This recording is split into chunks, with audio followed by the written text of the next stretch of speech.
Oh, hello. I didn't see you there. Oh, hi. Didn't even see you there. By the way, major props for anyone who can tell me what I was just quoting right there. Hello. My name is Christine, and welcome to today's video where we are going to cook a very, very large brisket. We're gonna see how long my family can eat 13.5 pounds of brisket. The word meal can be very subjective, right? Like, how much food is it? We don't really know. So meal, we'll just call servings.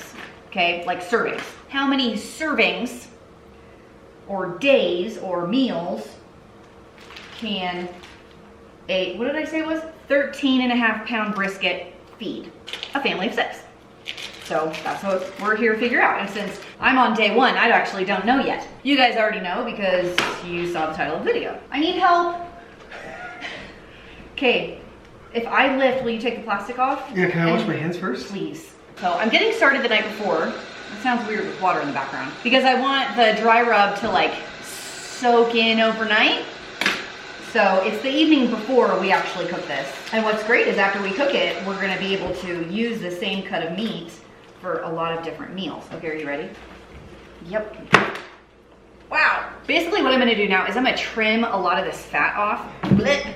Like, you can kind of see like all this white. This is a lot of fat, a lot of it's really, really thick. So grab a very, very sharp knife, trimming the fat. I feel like that's a common phrase, right? So I'm just trying to get it so I can cut away from me, right? You definitely don't want to push the knife towards you. That's bad knife etiquette. So it's a little too much. Like, you can leave a little bit of fat, but like, look how thick this is. You don't need all that. And then after we're done trimming it, I'm gonna rub it in a dry rub and let it sit in the fridge overnight. And I guess that's all there is, guys.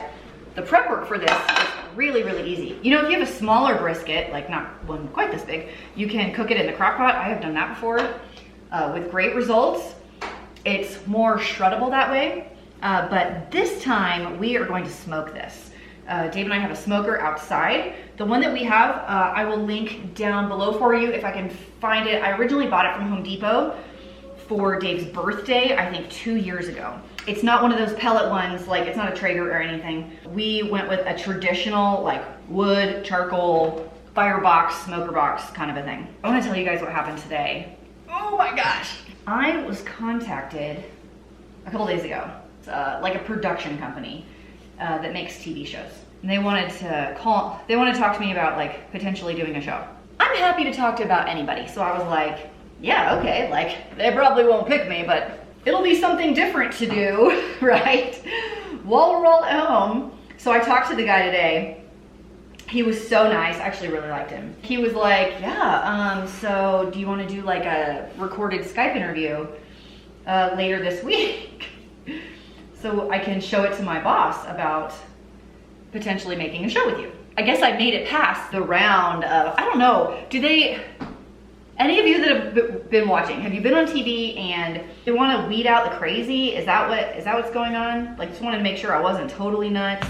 You know, if the TV stuff doesn't start recording, next fall TV shows are really gonna suck. You guys have thought about that? Okay, I have it pretty trimmed. I definitely have a good amount of fat, but as it smokes, a lot of this will melt off, so I'm not too worried about it. For my dry rub today, we're going a little different because I have 3 different things we're gonna mix together. I have this Grill Mates, McCormick Grill Mates Smokin' Texas BBQ, which is what we're gonna start with, but this only covers 4 pounds. And I clearly have way more than 4 pounds. Fairly thick on the one side. Oh yeah. Oh yeah. Oh yeah. Okay, you guys know who else I'm quoting. Leave that down in the comments. And if you're right, I'll pin you to the top. Oh yeah. That. Oh yeah. No, all the way up. Just. Yeah. No. Okay, we're gonna do this side with this flavor, and then we're gonna flip it over. Now this is a very large cut of meat. So even though it looks like a lot of seasoning, it'll actually end up being perfect. Okay, this is a combination of chili powder, brown sugar, and salt that I mixed up myself. So we're gonna use the rest of that. I put that on pork tenderloin the other night. Woo, buddy, was that good. And then this is, I think, a dinnerly meal. Barbecue spice is what that one's called. So we're just gonna sprinkle that one on as well. Now we're just gonna give it a little massage and wrap some foil around this and let it sit in the fridge overnight, and that is all. I will see you guys tomorrow as we stoke up the fire to get ready to throw this puppy on the smoker. Good morning and welcome to the side of my house. This is our smoker. This is a pretty good price. And we have a ton of wood over there from my dad. It's oak, right? That's all oak. So this is the firebox, and this is where the charcoal and the wood goes, and then it puts the smoke into here. And we use our temperature gauge and that guy, and where's the other one? And that to like control how much heat and smoke goes over there. Or we're trying to get to 250, and we're gonna try and keep it there all day long. And this is supposed to take like 12 hours. And one of the best things I did for this was buy a weatherproof cover for it. So I think all the neighbors are gonna come over today and ask what the heck we're making. This is gonna smell good. I know. Oh, and by the way, our neighbor just bought that. I think that was the stimulus money. We're gonna leave that on for a couple hours, and then I'm probably gonna wrap it in foil. Maybe after, I don't know, 3-4 hours or so. It smells so good back here already. I know. It makes me wanna have smoked brisket for breakfast. Hey, you know what? What if we had smoked brisket and egg burritos? My brain is swirling with ideas. You know the fastest way to my heart. Hey friends, do I look a little windblown? We have an interesting update on the brisket. We have a wind advisory today. It is sustained winds of 35 miles an hour and gusting up to 70 miles an hour. It's really hard to keep a smoker lit and even temperature. We gave it our best go, but by about 4 o'clock, we brought the brisket inside and we put it in the oven. Now it has absorbed quite a bit of smoke. It looks really good. It smells really good. It just hasn't gone long enough. So I stuck it in my oven at 250 degrees, covered in foil. I'm gonna leave it there for the next 3 hours until about 8 o'clock or so, and then we're going to check it. So we're definitely not eating brisket today. We'll eat it tomorrow. That's my update for you. There we go. We've been blowing around the backyard a lot. Okay, here's the brisket. It has rested. It needs to rest for an hour after you take it off the smoker. I'm not saying that as an expert in smoking brisket. I'm saying that as in, I'm regurgitating information I found on Google. You're welcome. And then you slice it against the grain, okay? So from what I can tell, this grain is going this way. So we will slice it this way. I just did one little piece. Oh my gosh, I cannot even tell you how good this smells. Haley, get your nose up in here and smell this.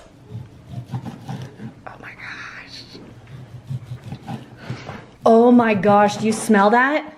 Do you smell that? I smell it, do you? Oh my gosh. I have never seen anything sexier than this, ever. One of our brisket usages is going to be brisket quesadillas. So I chopped the brisket fairly small, and we're gonna sprinkle it on with a little BBQ sauce and some cheese and cook it quesadilla style on a pan.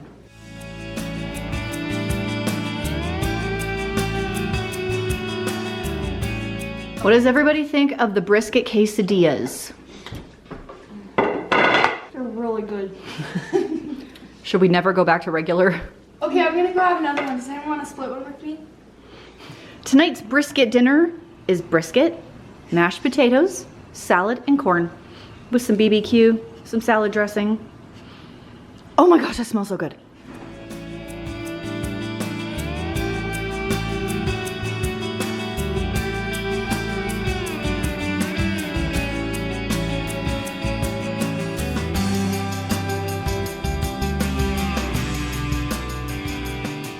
The next installment of the brisket saga, here's my brisket, and can I just say, every time I open this and smell it, I wanna go buy more brisket and smoke more brisket. We're actually gonna have barbecue brisket sandwiches. So I have these rolls, so people can put as much or as little as they want with some BBQ if they want. I have lettuce over here.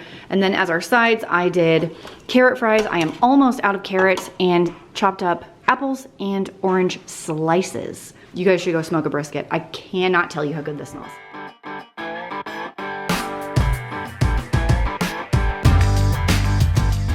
next brisket meal, this is actually a lunch for all of us. We are having salads, just kind of cleaning out the fridge of the rest of the veggies, like pre-prepped salad stuff that we had. I have some chopped up carrot fries over here that I heated up and warmed up brisket. So brisket salads. We are going to be doing a play on steak and eggs because we are going to make brisket, egg, and potato burritos. So it's kind of like a breakfast burrito, sort of, but briskets are meat.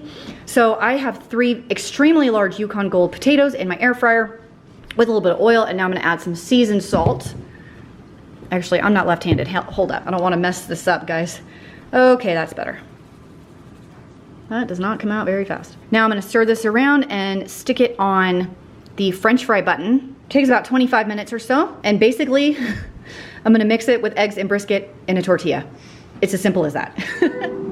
Tyler is assisting in the dinner creation. I totally agree. I am cooking the brisket and eggs together and a little bit of bacon fat. Here come the eggs. So we'll just stir this around until the eggs are cooked and we will build our burritos. Potatoes just came out. Do you hear them? They're cheering.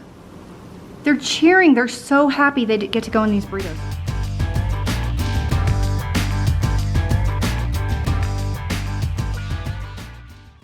I don't really remember how I came up with this pizza idea. It's kind of a take on a barbecue chicken pizza basically, but I made the sauce by stirring some pizza sauce and barbecue sauce together. I didn't want it to be all barbecue, so I thought that would be a little much, right? And I did find some clearance naan remnants in my freezer, so we finished those up officially. No more naan in the house. So I don't know that I'm gonna find any clearance naan, you guys, until I travel somewhere else with a good smith. And check this out. I decided to caramelize some purple onions in a pan. One of the best decisions I've ever made in my life. So I just chopped up a purple onion and sauteed it in some oil. I added a little bit of brown sugar there to give it a little bit of sweetness and cut the really, really strong flavor of the purple onion. Wow, was it good. And here I had 2 of the frozen pizza crusts. I showed that in my last clearance grocery haul, so I went ahead and used them for this pizza. And I love this pizza pan. It has these holes on the bottom, which really give you the ability to make a really nice crispy crust, like a pizza, like a Domino's or one of those. Cooks way more evenly than any other pan that I have. I had some remainder bacon, went ahead and used that up, and topped the whole thing with the brisket, the caramelized onions, some mozzarella, and a little bit of cheddar cheese. I cooked these at about 425 degrees Fahrenheit for 10 to 13 minutes. It really depends on how dark and cooked you like your cheese. I prefer mine on the dark side, so for the big pizza right here that you just saw, I went a little longer. I think the naans I only did about 10 minutes, and then the large pizza I did for closer to 14 minutes, just because that's the way I prefer it cooked. But of course you can do it anyway. Dave said this was the best pizza he had ever had, which is really high praise, even though I'm not sure that that's entirely true. Our last brisket meal is going to be a smoked brisket homemade mac and cheese. And I will be using my favorite homemade mac and cheese recipe from damndelicious.net, sheet pan mac and cheese. I will leave the full recipe down below. The only thing I'm doing different is adding chopped up brisket right before I throw it into the oven. So here are my ingredientes: butter, sharp cheddar, Parmesan, 1 medium shallot, garlic, panko breadcrumbs, elbow macaroni, the brisket. Obviously, I'm gonna use half and half and heavy whipping cream today. Whole milk is also a good choice, and salt and pepper, and a little bit of flour because I'm gonna be making a roux. And for those that think that this is not a sufficient meal because I do not have any vegetables, I will make this for the side dish. I started the mac and cheese by prepping all of my mise en place, which I really like saying because it makes you feel very, very fancy, but it basically means prepping all of your ingredients before you start. So I put on like a YouTube video. I think it was Abby Sharp's Kitchen, who actually enjoy watching from a nutrition perspective, on my phone, and I set it up next to me while I went through and chopped all of my items. My shallots, I've really been enjoying cooking with shallots. If you don't prefer onion, you might like the more mild flavor the shallot has. And some garlic, which is one of my favorite things. Shredded up all of my cheeses. So I had some freshly shredded Parmesan, cheddar, and my veggies. So I went to my pan. This is my all-clad skillet, and I melted my butter. and then just sauteed the shallots and garlic for a while until they were soft. I've had people give me some hate a little bit about my nice pans, like my Le Creuset pots and my all-clad pans. And honestly, I think the high quality pans is worth the investment, but I will tell you that I actually didn't buy any of them myself. Over the years, they've been a Christmas gift from someone or a birthday gift. You want some nicer things in your kitchen and you can't really afford them yourself. You can just say, hey, for Christmas this year to whoever, you know, I'd really like XYZ pan. And that's how I've accumulated some of my nicer items. So of course, this is your standard mac and cheese, flour with the butter to make a roux. You add in the milk and cheeses, you add in your pasta, and then this was like, with the brisket added in, it was a little too much for this pot. I didn't realize it would be quite so full, so I tried to be super careful. And then you just pour it into a oiled sheet pan like this. I love this recipe because when you add the crunchy topping on top and then broil it for about 3 to 5 minutes, it makes, you know, that crunchy topping of homemade mac and cheese that everybody wants. You don't have to fight over it because there's so much there instead of cooking it in a casserole dish. I much prefer it this way. So seriously, 5-6 minutes under a broiler, everything is bubbly and crispy. My entire kitchen smelled like a smokehouse. It was the most amazing scent, and most of my kids came back for seconds. Andrew and Haley for sure, and Dave as well. This is one of those meals that makes you think, hey, we need to buy more brisket. What's amazing about this mac and cheese is that everyone's done eating, and I have probably slightly over half the pan left. Everyone's full, everyone's done, and I have at least an entire another, oh no, Haley's not done. Okay, sorry, Haley's coming in for mega seconds. How about just take the whole? Oh, stop. We only ate half of it, like our 6 people, so the entire pan, the entire recipe, can probably feed 12 servings. It was delicious. Yeah, this was so good. Thank you guys so much for joining in today's video. If you enjoyed it and want to see more like it, go ahead and hit the thumbs up button and click on all of these things on the screen. If you want to see any other cooking videos or shenanigans that we do on my channel, and I will see you in the next video.